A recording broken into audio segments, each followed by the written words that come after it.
दिवसागणिक अति उन्हाचा तडाखा, त्यातच यावर्षी नदी नाले लवकर आटल्याने विहिरी यांनी तळ गाठल्याने त्र्यंबक तालुक्यातील दुर्गम भागात महिलांना रात्री बेरात्री उन्हातानात पायपीट करावी लागत आहे। आज त्र्यंबकेश्वर तालुक्यातील अंडे तोरंगण आणि त्या अंतर्गत येणारे मेटकावरा, वेळुंजे, इंदुर्लीपाडा, हेद, आंबा इथेही पाणी टंचाई जाणवू लागली आहे।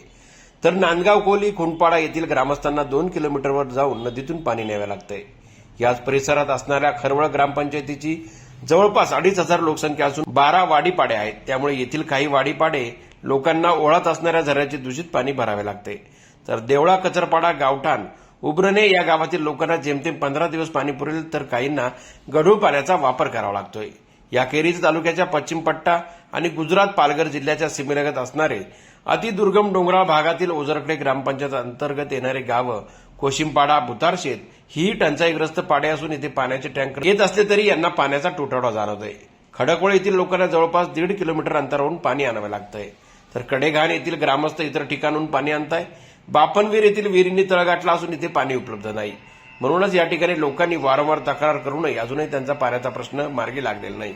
तर देवडोंगरी येथे जेमतेम 8 दिवस पुरेल इतकाच पाण्याचा साठा असून या ठिकाणी गंभीर पाण्याची समस्या निर्माण होऊ शकते। येथील ग्रामपंचायत सदस्य शंकर निंबारे यांनी आपले मतही मांडले। जलजीवन मिशन योजनेचे पाणी येण्यातच 3 तेरा वाजले। एकीकडे शासनाचा प्रत्येक घरी नळ योजना अशी खात्री दिलेला संदेश मात्र नावापुरताच आहे की काय हे जाणवायला लागले। गेल्या 1.5 वर्षांपासून त्र्यंबक तालुक्यात जलजीवन मिशन या योजनेचे काम चालू आहे। सुरुवातीला या योजनेच्या कामाला फार गती मिळाली होती, तेव्हा सर्वच गावांनी पाण्याच्या सुटकेचा निश्वास सोडला होता। मात्र नंतरच्या काळात या कामात मरगळ येऊन त्या कामाची प्रतवारी खालावली। तर काही ठेकेदार यांनी फक्त योजना राबवा, गावाला पाणी मिळो अथवा ना मिळो त्याच्याशी यांचे काही घेणे देणे नाही, हा उद्देश डोळ्यासमोर ठेवूनच काम सुरू आहे। त्यामुळे कोट्यवधी रुपयांचा इथे चुराडा जाणवतो। या बाबतीत वर्षभरात अनेक गावांमधून जलजीवन मिशन या योजनेच्या निष्क्रिय कामासंबंधी तक्रारी केल्या गेल्या आहेत। आंबोली धरणातील पाण्याचे तत्काळ नियोजन केले तर किमान 1.5 महिना पाणी पुरेल असा आशावाद या भागातील नागरिकांना आहे।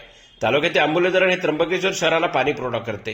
तर मार्च एप्रिलमध्ये जे टंचाईग्रस्त गावे आहेत त्यांना या टँकरने पाणी पुरवठा केला जातो। मात्र सध्या या धरणात इतर वर्षापेक्षा कमी पाणी साठा असून या ठिकाणी शेतकऱ्यांच्या 30 पेक्षा जास्त विद्युत पंप चालू असल्याने पाण्याचा मोठ्या प्रमाणात विसर्ग होतोय। तरी याकडे प्रशासनाने लक्ष देऊन ही पाणी चोरी थांबवावी अशी मागणी संबंधित नागरिकांनी केली आहे। या गावात पाण्याची अडचण लय आहे, आम्हाला पाणी पाहिजे। असं म्हणजे अजून 2 महिने पाणी टिकल तर पाणी याच्या पुढं आम्हाला लय पाण्याची अडचण येते। गुराढोरांना पाणी भेटत नाही, नदीला नाही राहत, आम्हाला पाणी पाहिजे, पाण्याची सोय पाहिजे। असं पायीच पाणी न्यावं लागतं। आम्ही जर असं मोटर बंद ठेवलेली आहे ना तरच आमचा पुरवठा थोडा होतो, आता पाणी काय पुरवठा होत नाही। जनजागर मराठीसाठी देवचंद महाले, हर्सुल, ग्रामीण प्रतिनिधी।